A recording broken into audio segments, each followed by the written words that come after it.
Bom dia, queridos. É uma alegria estar com vocês, é uma alegria podermos estar ministrando a palavra nessa manhã. E eu queria falar um pouquinho essa manhã sobre esperança. Eu queria que nós abríssemos em Romanos 5. Romanos 5, nós vamos ler do versículo 1 ao versículo 5. Carta de Romanos é uma carta que eu gosto muito, venho lendo ela há tempo. E acho que vou passar o restante da minha vida lendo essa carta e não entendendo o que Paulo quis dizer na sua plenitude. Mas é uma carta maravilhosa, tem coisas impressionantes nessa carta. Em Romanos 5, do versículo 1 ao 5, Paulo escreve assim para nós: Tendo sido, pois, justificados pela fé, temos paz com Deus por nosso Senhor Jesus Cristo, por meio de quem obtivemos acesso pela fé a esta graça na qual agora estamos firmes, e nos gloriamos na esperança da glória de Deus. E não só isso, mas também nos gloriamos nas tribulações, porque sabemos que a tribulação produz perseverança, e a perseverança, um caráter aprovado, e o caráter aprovado, a esperança. E a esperança não nos decepciona, porque Deus derramou o seu amor em nossos corações, por meio do Espírito Santo que ele nos concedeu. Amém, queridos? Queridos, todos sabem o que tem se passado comigo, e preparando essa palavra, ficou muito claro para mim uma coisa: provas vêm sobre as nossas vidas. Por mais que a gente não queira, por mais que a gente ache que está tudo bem, tudo tranquilo, levantam-se provas sobre as nossas vidas. Quando menos nós esperamos, quando menos nós pensamos, nós podemos ser surpreendidos por uma tribulação, por uma prova, com sofrimento, muitas vezes, como diz o texto que lemos. Vamos entender um pouquinho o que Paulo diz no versículo 1 e 2, antes dele entrar no versículo 3. Paulo começa esse texto dizendo a nós o quanto temos paz com Deus quando nós entendemos o sacrifício de Jesus na cruz. E a partir deste momento, nós somos feitos filhos de Deus. E, portanto, ao aceitarmos Jesus como Senhor e Salvador, Paulo nos diz que nós passamos a ter a graça de Deus sobre nós. E isso vem da nossa medida de fé, vem do quanto nós entendemos essa graça e essa paz que Deus derrama nos nossos corações. Queridos, o que eu acho fantástico em Paulo é que ele não escreveu isso porque ele ouviu falar. Ele escreveu isso por experiências próprias. E no versículo 3, ele começa a nos dizer que se vier uma dor, se vier um sofrimento, uma tribulação, nós não podemos nos deixar abater. Nós devemos viver esse momento, dessa dor, dessa tribulação, glorificando, porque sabemos que existe um propósito em tudo isso. Sabe o que isso significa quando Paulo diz que nós devemos glorificar no meio da nossa tribulação? Paulo está dizendo que isso significa que no meio de uma dor, no meio de uma luta, nós devemos louvar ao Senhor.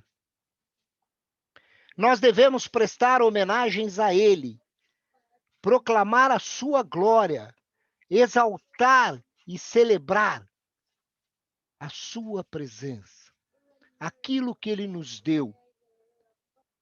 Nós devemos glorificar, porque por aceitarmos Jesus como Senhor e Salvador, nós passamos a ter a paz que excede todo o entendimento. Queridos, quando eu leio esse texto, e passando pelo meio de uma dor e de um sofrimento, eu entendo que a Bíblia não é para pessoas fracas. A Bíblia é para pessoas fortes. Quando Jesus diz que a porta é realmente estreita, é porque a porta é realmente estreita, queridos. Entender os propósitos de Deus não é simples. Sabe, queridos, eu leio esse texto de Romanos há muito tempo. Romanos é um dos livros que eu mais gosto na Bíblia. Por anos eu li Romanos, por anos eu vi esse texto. Esse texto está decorado. Eu muitas vezes digo esse texto para pessoas que vêm falar comigo, eu digo para mim mesmo em alguns momentos. Mas quando a gente passa por uma dor de verdade, por um sofrimento pesado, eu vou confessar para vocês, como é difícil entender o que Paulo diz sobre glorificar a Deus. Como é difícil. Sabem por quê, queridos? Porque no meio de uma dor, nós levamos um tempo para assimilar o que está realmente acontecendo. Levamos um tempo para entender o que realmente está vindo sobre as nossas vidas. Nós somos humanos, nós sentimos, nós sofremos, nós ficamos com medo, achamos que algo muito ruim vai acontecer. E nós demoramos a entender qual é o propósito de Deus. Paulo experimentou tudo isso. Ele deve ter sentido todos esses sentimentos. Porém, a vida dele na presença de Deus o fez experimentar a glória de Deus. E por isso ele escreve para nós. Ele escreve o que ele escreveu para nós. Eu falo sempre para vocês que a Bíblia é a história de pessoas que tiveram a oportunidade de passar por várias situações na presença de Deus. E quando eles aprenderam, quando eles fizeram disso uma experiência verdadeira, eles começaram a escrever, inspirados pelo Espírito, para que nós pudéssemos aprender sobre isso. Paulo diz que nós devemos louvar, nós devemos glorificar, nós devemos honrar o nome do Senhor, mesmo num momento de mais profunda dor. Porém, num primeiro momento, isso é difícil, queridos. Sabemos que o amor de Deus é incomensurável por nós. Sabemos que esse amor afasta todo medo. Mas quando estamos no meio da dor, é quando realmente somos provados. E é nesse momento que vamos medir se acreditamos na palavra ou se somos daqueles que ouvem, mas que no primeiro tropeço fogem dela. Jesus alerta sobre esse tipo de comportamento, queridos. No livro de Mateus tem uma parábola que Jesus conta. É a parábola das bodas. Está lá em Mateus 22, do versículo 1 ao versículo 14. Depois vocês leiam, eu não vou ler. Nessa parábola, Jesus conta a história de um homem que havia convidado muitas pessoas para o casamento de seu filho. Na hora da festa, na hora em que a festa vai acontecer, todas as pessoas que foram convidadas começam a recusar o convite, alegando as mais diversas desculpas para não irem. Jesus conta que esse homem ficou muito bravo. Ele havia preparado uma festa muito bonita. Ele havia preparado uma festa com muitas guloseimas, com muitas coisas, com muitas situações, e ele queria as pessoas honrando o casamento do filho. E as pessoas simplesmente se recusam a ir. O homem fica bravo e diz que ele não poderia ter uma festa para o filho vazia, porque seria uma desonra para o próprio filho. Aí ele diz que ele mandou ir à rua e convidar as pessoas a vir às festas. E ele falou: convide quem estiver na rua. Convide os pobres, os aleijados, os mancos, aqueles que não têm entendimento, convidem para vir para a festa. E diz que as pessoas vêm à festa. E no meio da festa, olha que coisa interessante. No meio da festa diz que aparece uma pessoa que não estava com roupas adequadas. E essa pessoa é expulsa da festa. O que me dá a entender que as outras estavam com roupas adequadas, mesmo sendo pessoas em condições muito inferiores. Mas o que é mais interessante, queridos, é que lá no versículo 14 de Mateus 22, Jesus termina essa parábola dizendo assim: pois muitos são chamados, mas poucos são escolhidos. Mas o que isso significa? O que isso tem a ver com o que eu estou falando até agora de Romanos? O que isso tem a ver com o que eu estou falando a respeito do que Paulo escreveu? Tem tudo a ver, queridos. O que Jesus quer dizer é que muitas pessoas são chamadas, são convidadas a segui-los, mas nem todos querem compromisso com ele. Essa parábola é uma analogia de todo o convite que foi feito a nós. Todos nós um dia fomos convidados. Nós fomos convidados para experimentar uma vida a ser vivida de forma melhor. Uma vida a ser vivida não mais pensando em nós mesmos. Uma vida a ser vivida pensando em algo maior. Nós recebemos um convite para viver uma vida junto com Cristo, servindo a Deus e experimentando a satisfação que isso traz sobre nós. Nós recebemos um convite para ser discípulo de Jesus, para seguir os seus passos. E, finalmente, esse convite nos leva a uma eternidade com Ele. Porém, queridos, muitos são chamados, muitos são convidados, mas poucos são escolhidos. Muitos gostam do convite, gostam do que ouvem, mas não querem se comprometer. Ser escolhido é diferente, queridos. Ser escolhido é aceitar esse convite e fazer o necessário para valorizar esse convite e passar a viver uma vida segundo os princípios e valores de Deus para nós. Ou seja, desistir de tudo o que nós temos para viver o que Jesus quer que a gente viva. Isso é dizer sim ao chamado. E depois de dizer sim, é segui-lo com uma vida de discípulo, daqueles que obedecem ao que está na palavra. Deus nos chama, mas os que são escolhidos são aqueles que aceitam de todo o coração ao convite e as condições que estão no convite.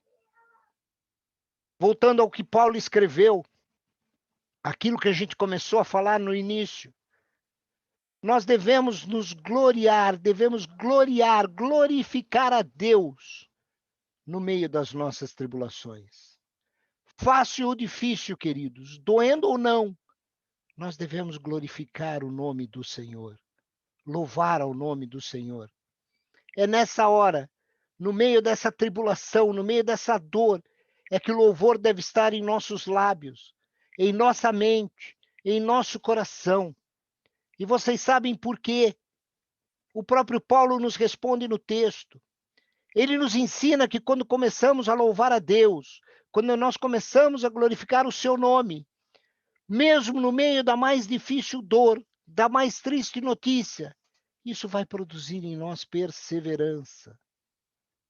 Queridos, perseverança é um atributo de quem se mantém constante, que não se desvia de seus princípios e valores, que sabe o seu caminho, que sabe a quem serve, que sabe o que está escrito na palavra e que se mantém firme em tudo isso. E Paulo vai mais além. Ele diz que se nós nos mantemos constantes neste caminho, nós vamos lá na frente demonstrar um caráter aprovado. Caráter significa como agimos, o que falamos e de que maneira falamos. E Paulo nos ensina que se nós nos mantivermos constantes no caminho do Senhor, isso vai fazer com que isso seja espelhado no nosso dia a dia. As pessoas vão ver esse comportamento. As pessoas vão dizer, puxa vida, ele está passando por um momento de dor, mas a gente vê que ele é diferente. A gente vê que há algo na vida dele que mostra que ele não está sozinho. E isso, queridos, a gente só consegue quando nós começamos a louvar a Deus, no início da tribulação, como diz Paulo. Porque nós vamos entender que ele é Deus. Mas Paulo continua. Ele diz que depois que o nosso caráter está aprovado, nasce em nós a esperança. Mas, querido, que esperança? Aliás, o que é a esperança?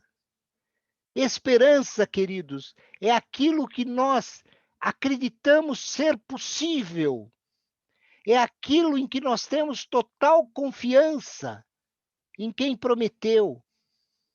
Então, a esperança que nasce em nós é a esperança que Deus é Deus e Ele é o Senhor de todas as coisas.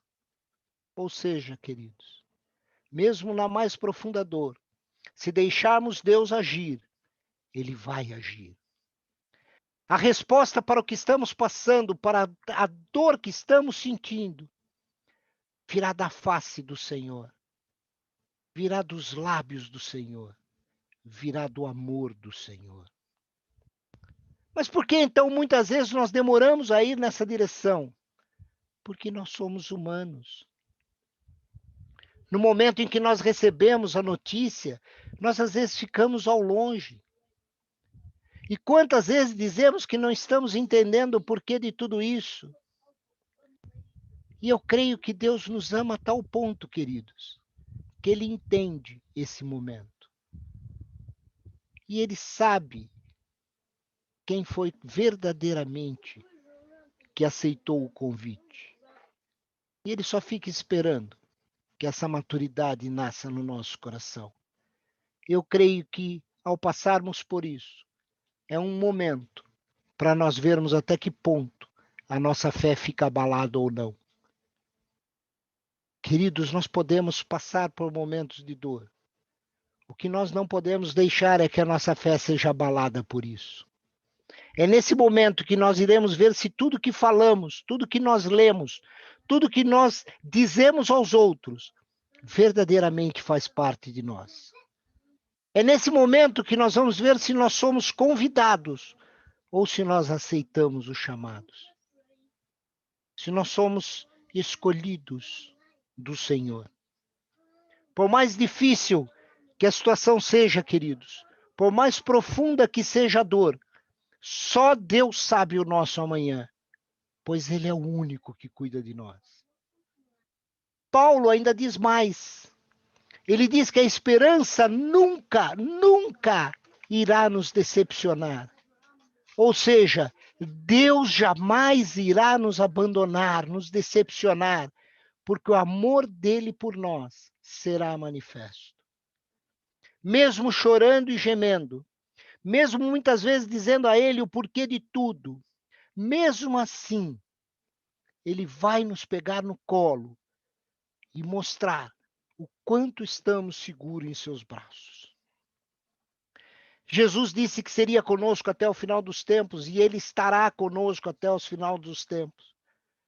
Mesmo que a situação seja difícil, acharemos sempre conforto em sua presença. Sabe, queridos, a palavra é tão linda que o mesmo Paulo, um pouco mais à frente, em Romanos 8, vai dizer dessa nossa humanidade, dessa nossa fragilidade. Porém, ele diz que é nesse momento que a nossa esperança tem que ser maior e mais forte. É nesse momento que tudo que temos deve estar voltado ao Senhor. Querem ver? Romanos 8, do 23 ao 25. A palavra vai dizer assim: e mesmo nós, os santos, embora, prestem atenção, embora tenhamos o Espírito Santo de Deus em nós, como uma amostra que nos permite conhecer o sabor da glória futura, também gememos interiormente para ser libertados da dor e do sofrimento. Nós também esperamos ansiosamente aquele dia quando Deus nos dará pleno direito, nos adotando como seus filhos, inclusive a redenção de nossos corpos. Somos salvos por essa esperança. E esperar quer dizer esperar ansiosamente, conseguir algo que ainda não temos. Quem espera aquilo que está vendo? Entretanto, se precisamos continuar a esperar em Deus por algo que ainda não aconteceu, isso nos ensina a esperar com paciência. Queridos, que coisa linda! Paulo diz que mesmo nós, os santos, os separados, aqueles que foram escolhidos, os que têm o Espírito Santo, também gememos e choramos nossas dores. Por isso, queridos, no meio de uma dor, gema e chore, chore muito, porque isso faz parte da nossa humanidade. Porém, também Paulo vai dizer que a nossa esperança está sempre colocada em Deus. E isso nos ensina a esperar a vontade dele, o querer dele. E nisso sabemos que a vontade dele é boa, é perfeita e é agradável sobre nossas vidas. Jesus só tem o melhor para cada um de nós, queridos. Mesmo na nossa mais profunda dor, ele tem o melhor consolo, ele tem o melhor caminho e nunca irá nos desamparar. O que nós devemos então fazer nesses momentos? O que Paulo falou. Nós devemos orar, clamar, louvar. E sabe o que aconteceu? Ele irá falar conosco. Queridos, eu aprendi por experiência nesses tempos o como é difícil o Salmo 40, versículo 1 dele. O salmista diz assim: esperei com paciência pelo Senhor, e ele se inclinou para mim e me ouviu quando clamei por socorro. Queridos, muitas vezes a gente lê e nós achamos que é só esperar no Senhor que ele vai nos ouvir. Ele nos ouve. Porém, muitas vezes, nós esquecemos que o tempo é dele e não é nosso. Ele nos ouve sempre. Ele sempre vai nos ouvir. Mas se inclinar para nós, será no tempo dele. Ele vai se inclinar. Por isso que nós devemos esperar com paciência, com fé. No tempo dele, ele vai nos responder. E durante esse período, nós devemos entender que ele está conosco. Queridos, como anda a sua esperança? Como anda a esperança que você tem no Senhor? Como anda essa esperança? Deixa eu dizer uma coisa. Deus é amor. O tempo todo, mesmo nos momentos de maiores dores, Ele é Deus. Mesmo quando achamos que Ele não nos ouve, Ele é Deus. Creia, mas creia mesmo. Seu amor por nós é incomensurável, não consegue ser medido e Ele nunca nos abandonará. Já estou encerrando, queridos. Renove a sua esperança, não porque Deus fez algo por você, mas porque você está amadurecendo na presença dEle. E cristãos maduros entendem o que é o chamado. Cristãos maduros entendem quem é Deus. Eu quero encerrar essa manhã lendo um texto que eu acho lindo, que também está em Romanos, queridos. Hoje ficamos bastante na carta de Romanos. Romanos 11, a palavra diz assim, lá em Romanos 11, 33 ao 36, tem um hino de louvor maravilhoso, maravilhoso ao nosso Deus. Ó profundidade da riqueza, tanto da sabedoria como do conhecimento de Deus. Quão inexplicáveis são os seus juízos e quão insondáveis são os seus caminhos. Pois quem conheceu a mente do Senhor? Ou quem foi o seu conselheiro? Ou quem primeiro deu alguma coisa a Deus para que isso lhe seja restituído? E no 36, querido, diz assim: porque dele, e por meio dele, e para ele são todas as coisas. A ele seja glória para sempre. Amém. Queridos, a nossa esperança tem que estar depositada no único que é digno de toda a honra e de toda a glória, e que só ele pode dar o sim e o amém para a nossa vida.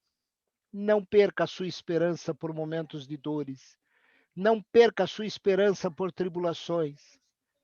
Eu sei que não é simples, querido, mas o nosso amadurecimento nos leva a entender que são nesses momentos em que tudo parece dizer para nós: fique longe, se afaste, fique escondidinho num canto. É nesse momento que nós devemos levantar a nossa voz e louvar, glorificar e honrar a esse Deus. Amém, queridos? Deus Amém. abençoe a todos nessa manhã, que o Senhor haja sobre os nossos corações e nos traga maturidade do que Ele espera de cada um de nós. Amém?